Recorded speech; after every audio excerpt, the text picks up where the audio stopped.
The Witches, Chapter 22. It's off to work we go. For supper that evening, my grandmother had a plain omelet and one slice of bread. I had a piece of brown Norwegian goat's milk cheese, known as geitost, which I loved even when I was a boy. We ate in front of the fire, my grandmother in her armchair, and me on the table with my cheese on a small plate. Grandma, now that we have done away with the Grand High Witch, will all the other witches in the world gradually disappear? I'm quite sure they won't, she answered. I stopped chewing and stared at her. But they must, I cried. Surely they must. I'm afraid not. But if she's not there any longer, how are they going to get all the money they need? And who's going to give them orders and jazz them up at the annual meetings and invent all the magic formulas for them? When a queen dies, or when a queen bee dies, there's always another queen in the hive ready to take her place, my grandmother said. It's the same with witches. In the great headquarters where the Grand High Witch lives, there's always another Grand High Witch waiting in the wings to take over should anything happen. Oh no. Well, that means everything we did was for nothing. Have I become a mouse for nothing at all? Well, we saved the children of England. I won't call that nothing. I know, I cried. But that's not nearly good enough. I felt sure that all the witches of the world would slowly fade away after we got rid of their leader. Now you tell me everything is going to go on just the same as before? Not exactly as before, my grandmother said. For instance, there's no longer any witches in England. That's quite a triumph, isn't it? But what about the rest of the world? I cried. What about America and France and Holland and Germany? And what about Norway? You must not think that you must not think that I've been sitting back and doing nothing these last few days. I have been giving a great deal of thought and time to that particular problem.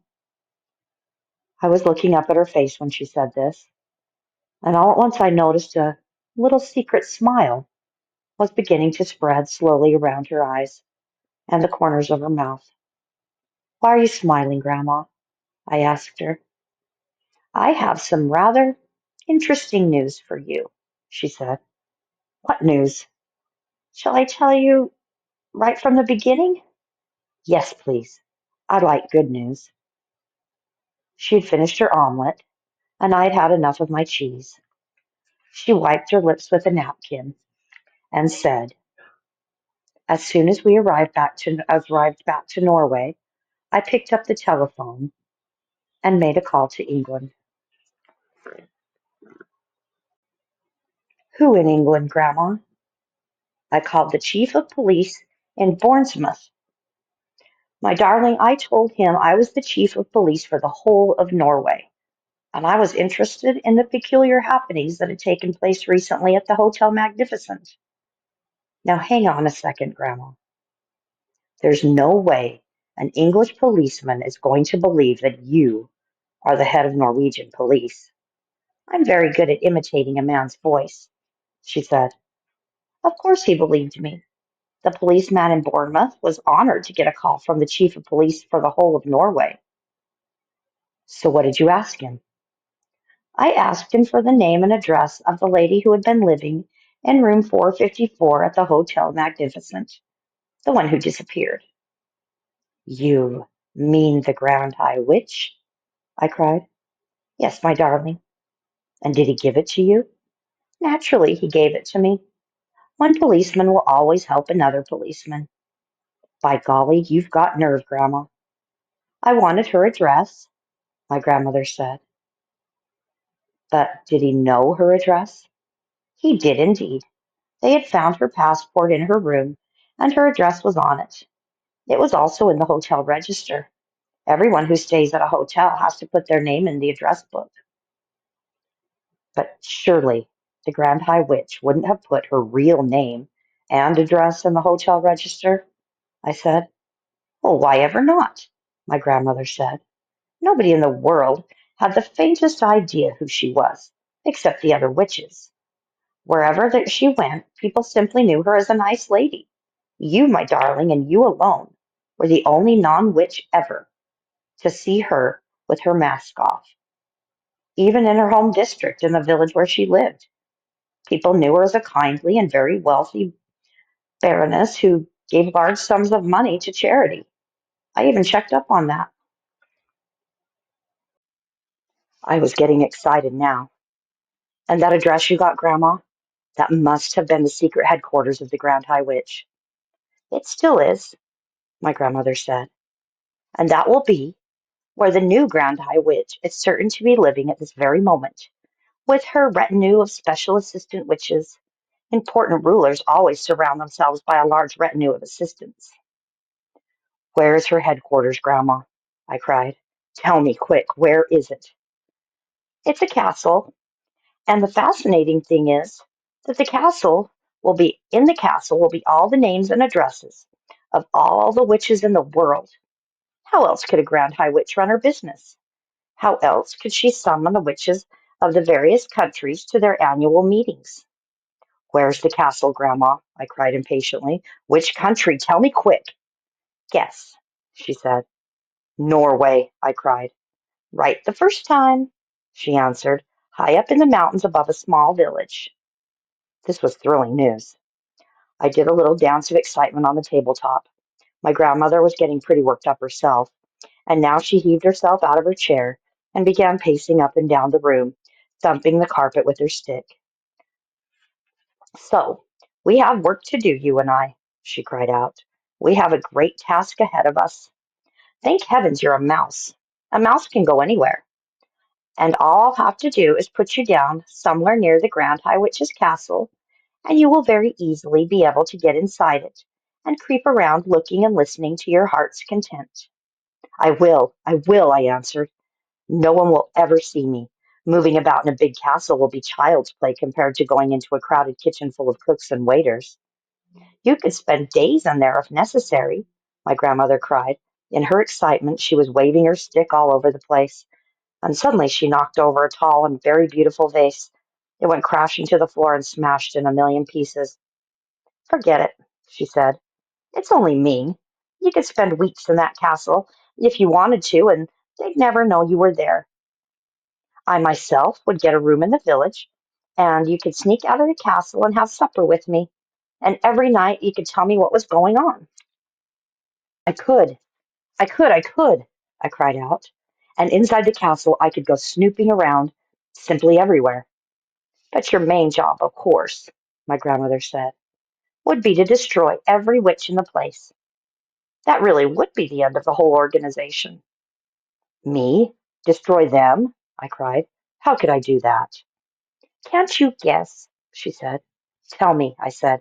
Mouse maker, my grandmother shouted. Formula 86 delayed action mouse maker all over again.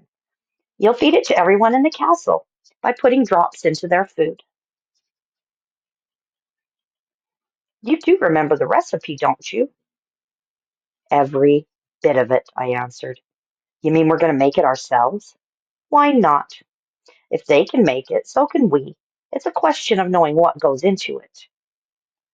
Well, who's going to climb up the tall trees to get the Grunnel's eggs? I asked her. I will. I'll do it myself. There's plenty of life in this old dog yet. I think I'd better do that part, Grandma. You might come a cropper. Those are just details, she said, waving her stick again. We shall let nothing stand in our way. And what happens after that? I asked her. After the new Grand High Witch and after everyone else in the castle is turned into mice. Then the castle will be completely empty, and I shall come in and join you. And wait, I cried. Hold on, Grandma. I've just had a nasty thought. What nasty thought? When the mouse maker turned me into a mouse, I didn't become just any old ordinary mouse that you could catch with mouse traps. I became a talking, thinking, intelligent mouse person who wouldn't go near a mouse trap. My grandmother stopped dead in her tracks. She already knew what was coming next. Therefore, I went on, if we use the mouse maker to turn the new Grand High Witch and all the other witches in the castle into mice, the whole place will be swarming with very clever, very nasty, very dangerous, talking, thinking mouse witches. They'll all be witches in the mouse's clothing. And that, I added, could be very horrible indeed. By golly, you're right. That never occurred to me. I couldn't possibly take on a castle full of mouse witches, I said. Nor could I. They'd have to be got rid of at once. They'd have to be smashed and bashed and chopped up into little pieces exactly as they were at the Hotel Magnificent. Well, I'm not doing that. I couldn't anyway. And I don't think you could either, Grandma. And mouse traps wouldn't be the slightest use. By the way, I added, the Grand High Witch who did me in was wrong about mouse traps, wasn't she? Yes, yes, my grandmother said impatiently. But I'm not concerned with that Grand High Witch. That she's been chopped up long ago by the hotel chef. It's the new Grand High Witch we've got to deal with now. The one up in the castle and all her assistants. A Grand High Witch is bad enough when she's disguised as a lady. But just think of what she could do if she were a mouse. She could go anywhere. I've got it, I shouted, leaping about a foot in the air. I've got the answer. Tell me, my grandmother snapped. The answer is cats, I shouted. Bring on the cats. My grandmother stared at me. Then a great grin spread across her face, and she shouted, It's brilliant! It's absolutely brilliant! Shove half a dozen cats in that castle, I cried, and they'll kill every mouse in the place in 5 minutes. I don't care how clever they are. You're a magician, my grandmother shouted, starting to wave her stick around once again. Look out for the vases, Grandma. To heck with the vases, she shouted. I'm so thrilled I don't care if I break the lot. Just one thing, I said. You've got to make absolutely sure I'm well out of the way myself before you put the cats in. It's a promise, she said. What will we do when the cats have killed all the mice? I asked her. I'll take the cats back to the village, and then you and I will have the castle completely to ourselves. And then we shall go through the records and get the names and addresses of all the witches in the whole wide world. And after that, I said, quivering with excitement, after that, my darling, the greatest task of all will begin for you and me. We shall pack our bags and go traveling all over the world. In every country we visit, we shall seek out the houses where the witches are living. We'll find each house one by one, and having found it, you'll creep inside and leave your little drops of deadly mouse maker in the bread or the cornflakes or the rice pudding or whatever food you see lying about. It'll be a triumph, my darling, a colossal, unbearable triumph. We shall do it entirely by ourselves, just you and me. Well, this will be our work for the rest of our lives. My grandmother picked me up off the table and kissed me on the nose. Oh, my goodness me. We're going to be busy those last few weeks and months and years, she said. I think we are, I said. But what fun and excitement it's going to be. You can say that again, my grandmother cried, giving me another kiss. I can't wait to get started. And that's the end. And Grandma says, I love you, Cooper, more than anything in the whole world, to the moon and back.